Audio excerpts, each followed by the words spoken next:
Hello, Judge. If you are a lawyer or an American, I guess it doesn't get any bigger or better than this. Congratulations. In addition to honoring the wonderful state of Minnesota, and unless you correct me, I am going to assume that your purple attire is also meant to honor LSU in my state. And if I squint real hard, I might call it Marion blue, the colors of my Southern University in Louisiana. I want to compliment you and the Biden White House for selecting Senator Doug Jones to advise you. Senator Jones knows the Senate, and the Senate knows Senator Jones. And we know him to be quite the intellect, but more important, we know him to be a person of good judgment and goodwill. And I'm glad that you've been listening to him. I hope we will be able to use this hearing today to talk about, if not implicitly, at least implicitly, two subjects.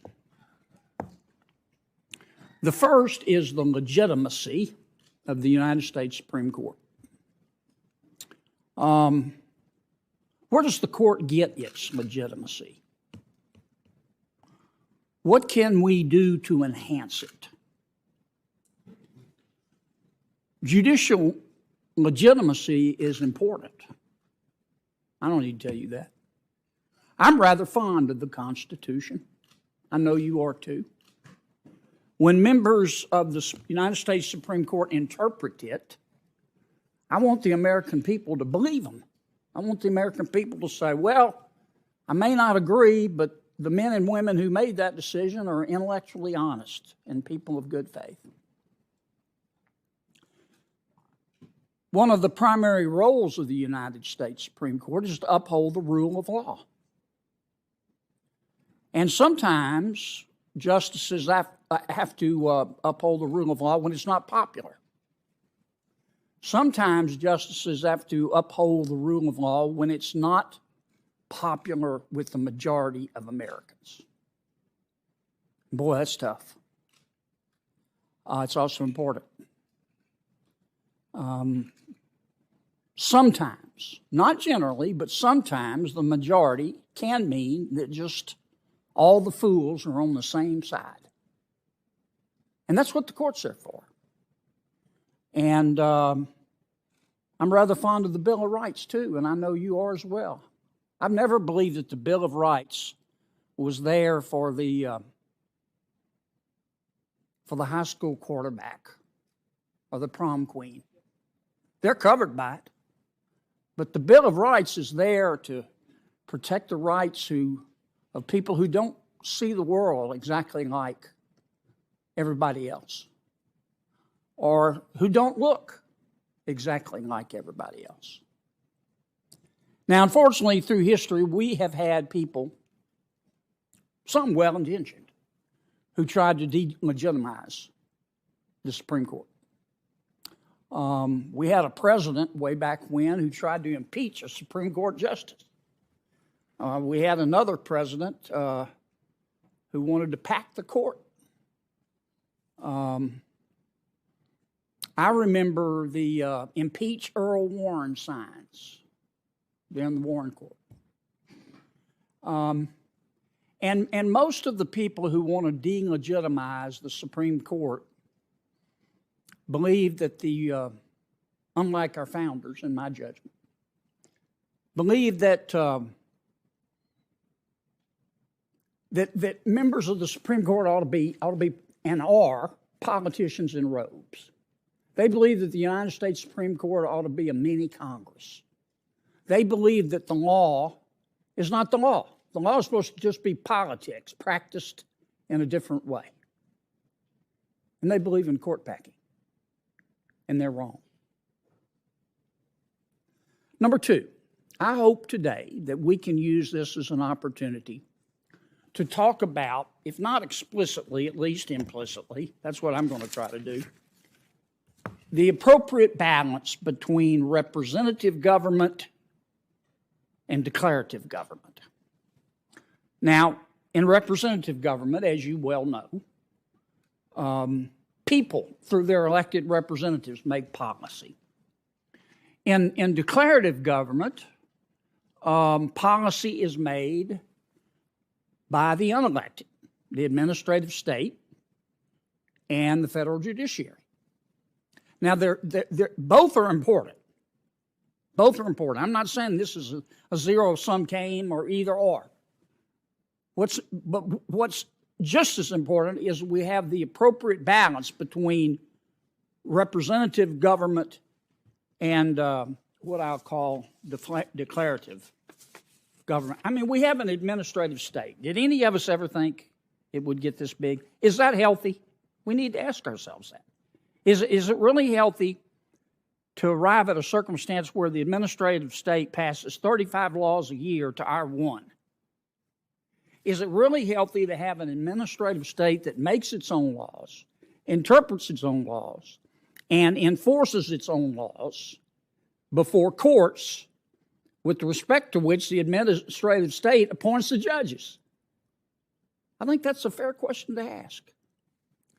In terms of, with respect to declarative government in the Supreme Court and the federal judiciary, federal judges have enormous power. They have to, but they do. They have enormous power. You're appointed for life. You can't be unelected. Your salary can't even be reduced. And you have to have that power. Judicial power is important. So is judicial restraint. I believe that the appropriate role of the federal judiciary is the following. Federal judges don't make law. They don't tell us what the law ought to be. They tell us what the law is.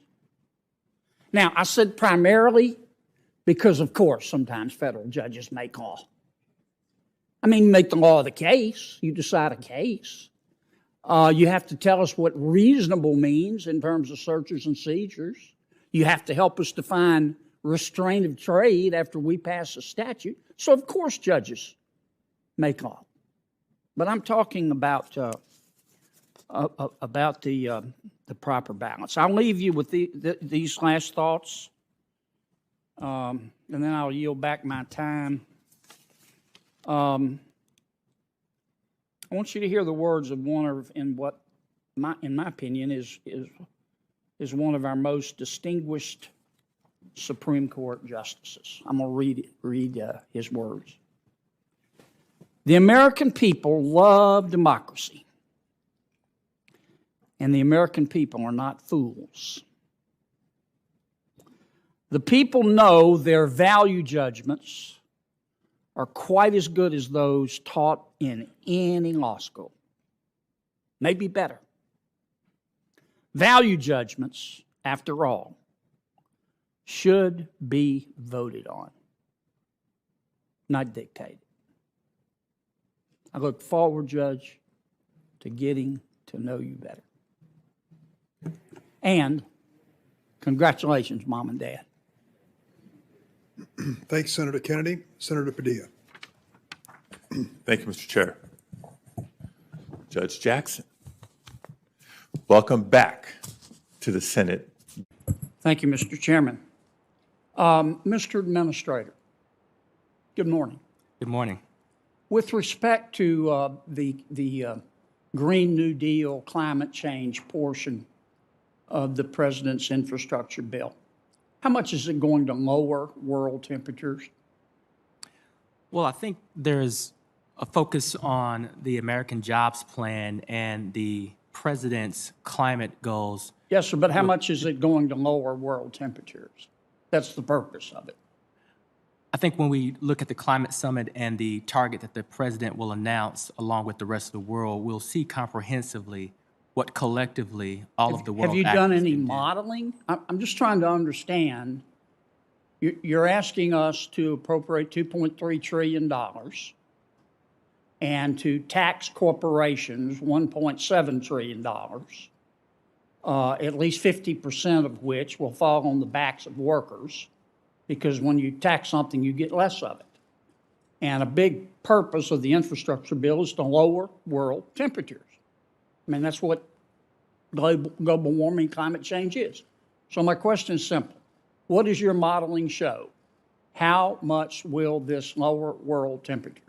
I think the science shows that we collectively have to pursue a target to lower. I understand the climate target, mitigation. but what I'm sorry to interrupt, but Sure.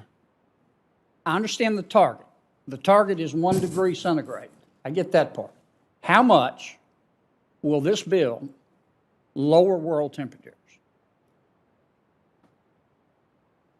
I think the answer to that is dependent upon, in concert with how much this bill plus other actions outside of the bill look at in concert with reducing those targets while creating jobs. Have you done any modeling? Yes, we've done. What do your models show in terms of how much this bill will lower world temperatures or slow the progression of CO2 emissions? I don't think the modeling speaks specifically to what this bill in isolation will do. I think the modeling shows the targets that we have to look forward to. And so, in addition to this bill, for instance, there are statutory authorities and other powers. But Congress have why are we doing this if we don't understand, haven't done modeling to show how much it's going to lower world temperature or lower the progression of CO2 emissions and methane? I think, Senator, we're doing this because the jobs plan proves that we're doing more than just focusing on climate, that we're positioning ourselves to be global leaders on technology. I and job get all creation that, as Mr. well. Administrator. I'm not trying to just pick on you, but Sure. this is what Deputy Foreign Minister Li Zhongqing said last week of China on April 16th. Quote, "Some countries are asking China to do more on climate change. I'm afraid this is not realistic." So China produces about a third of the world's, really about 28% to be fair, of the world's CO2, okay? They're not going to participate. And we're going to spend $2.3 trillion. A lot of it is climate change. Surely you can give us an estimate of how much it's going to slow the progression of CO2 and how much it's going to lower world temperature. Well, I'm not quite sure I take the statement at face value from the Chinese representative. Well, maybe he's a liar, but let's put that aside. China's investing a lot of money in renewable energy and battery storage and being globally competitive in the very areas that this job bill I understand. highlights. You don't have a figure, do you, Mr. Administrator? A figure of, How much this is going to lower world temperature or reduce the progression of CO2 in the United States? I don't have a figure in front of me that You don't have it, do you? specifies how much in isolation this bill lowers the world temperature based on just U.S. participation. Right. So we're just going to spend $2.3 trillion and find out I on think a wing and a prayer? I think the American Jobs Plan looks at more than just a prayer and a whim. I think it looks at some really good metrics that shows Right. that we can create. Excuse me millions for of interrupting, jobs. but I'm about to run out of time. Let me ask. Let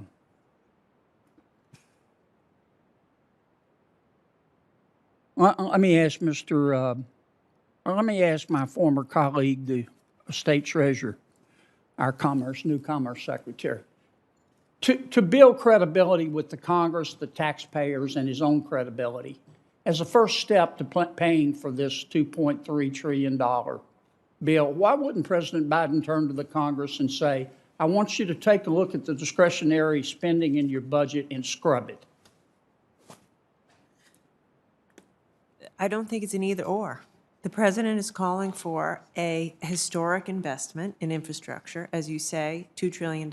He believes that that's what's necessary, and What budget that's- reductions is he recommending? we're all going through our budgets every day and looking for ways that we can be more efficient. But the truth of it is, we need an investment. Yes, ma'am. How much money do you think you're going to reduce your budget? Say it again. How much money do you think you're going to reduce your budget? I don't have a great answer to that at the moment, but I can promise you it's not enough. We're not going to save our way out of decades of underinvestment in R&D and in infrastructure. Yes, we need to run an efficient, effective government, and the president's clear with us about that. We also need to invest to grow and to compete and to regain our competitive advantage. Right. Thank you, Mr. Chairman.